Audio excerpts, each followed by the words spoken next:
April 10, 1912. The Titanic sets sail from Southampton, England. A floating palace, hailed as unsinkable, carrying over 2,200 souls, some wealthy elites, many hopeful immigrants. Just 4 days later, tragedy strikes. Over 1,500 people perish in the freezing Atlantic. We all know the story of Titanic, but what happened to those who lived to tell the tale? While names like Molly Brown became famous, many others faded into history. This is their story. Frederick Fleet was 25 years old when he boarded Titanic as a lookout. His job was simple but crucial: spot icebergs in the middle of the Atlantic. The night of April 14th was bitterly cold, with no moon and a still sea. Conditions that, ironically, made icebergs harder to see. At 11:40 p.m., Fleet's eyes locked onto something in the distance, a dark, jagged mass looming in the ship's path. He rang the warning bell 3 times and shouted down to the bridge, "Iceberg, right ahead!" The ship turned, but it was too late. The collision was inevitable. Steel ripped against ice, and within minutes, water rushed into the lower compartments. Fleet had done his job, but it didn't matter. Titanic was sinking. He was ordered into Lifeboat 6 and survived the disaster. But survival wasn't the blessing he thought it would be. He was questioned, blamed, and haunted by guilt. Some said he should have seen the iceberg sooner. Others whispered that he had taken a spot in a lifeboat that should have gone to a woman or child. Fleet spent the rest of his life in and out of work, struggling with depression. In 1965, at 77 years old, he hanged himself in his garden. The man who first saw the iceberg had never been able to outrun it. Michel Navratil boarded Titanic under a false name. He wasn't supposed to be there. In fact, he wasn't even supposed to have his 2 sons with him. Michel and his wife had separated. She had custody of their children, but over Easter weekend, he took them from France without telling her. He boarded Titanic, hoping to start a new life in America. The boys, Michel and Edmund, were just 3 and 2 years old. When the ship struck the iceberg, Michel Sr. knew there was no hope for himself. He carried his sons to the lifeboats and handed them to a stranger, speaking in French. His final words, "Tell your mother I loved her dearly." The boat was lowered. The boys never saw their father again. The 2 children were safe but alone. No one on board Carpathia knew who they were. They only spoke French. Newspapers called them the Titanic orphans. Their mother, still in France, had no idea what had happened. Weeks later, she saw their photograph in a newspaper.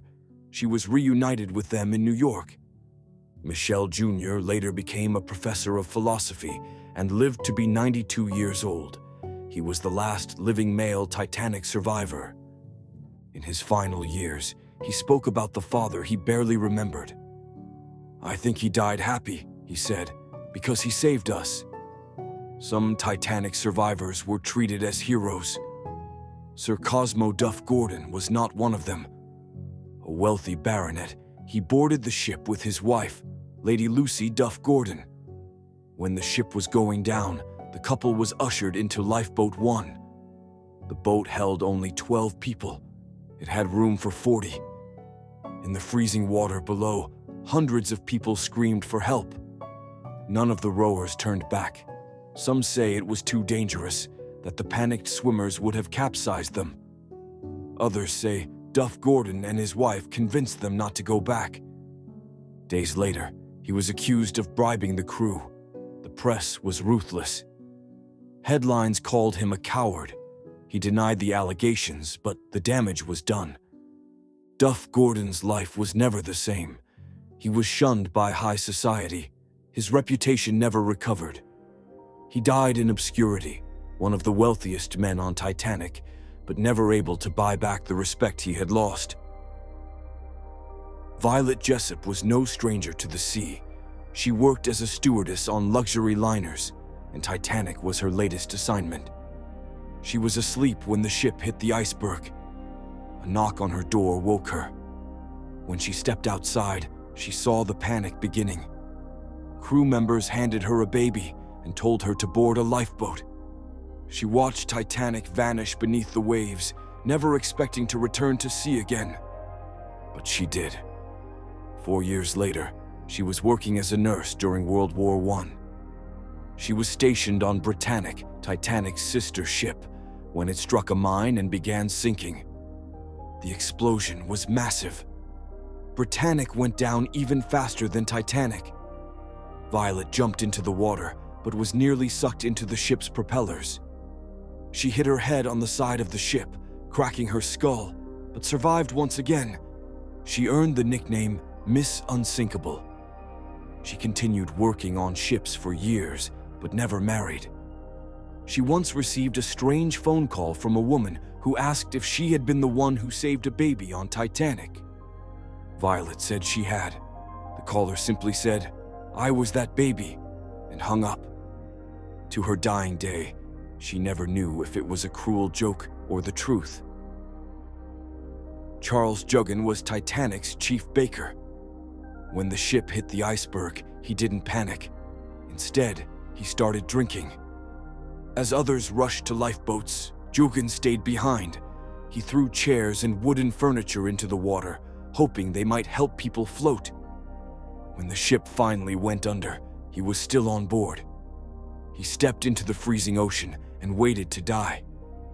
But he didn't. The alcohol in his system kept his body warm.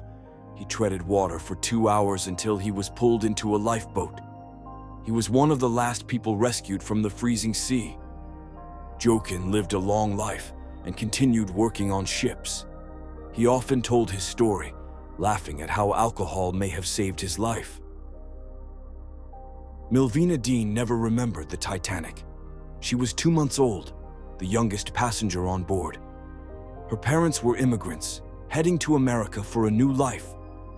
When the ship struck the iceberg, her father made a decision that saved her life. He put Milvina, her mother, and her brother in a lifeboat. He stayed behind. His body was never found. Her mother returned to England, unable to face America alone.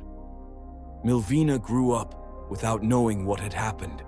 Her mother never spoke of it. She only learned the truth when she was 8 years old. She spent most of her life avoiding the Titanic story. She wanted nothing to do with the fame. But as the last survivor, she couldn't escape it. In her final years, she spoke at Titanic events and met James Cameron and Leonardo DiCaprio. She never saw the Titanic movie. She refused. She didn't need a reminder of what she had lost. In 2009, she passed away at the age of 97, the last link to the disaster gone. For some, survival meant guilt. For others, it meant a second chance. For all of them, it meant carrying the weight of that night for the rest of their lives. Their names may not be as famous as the ones carved into memorials, but their stories matter. They are the voices history nearly forgot.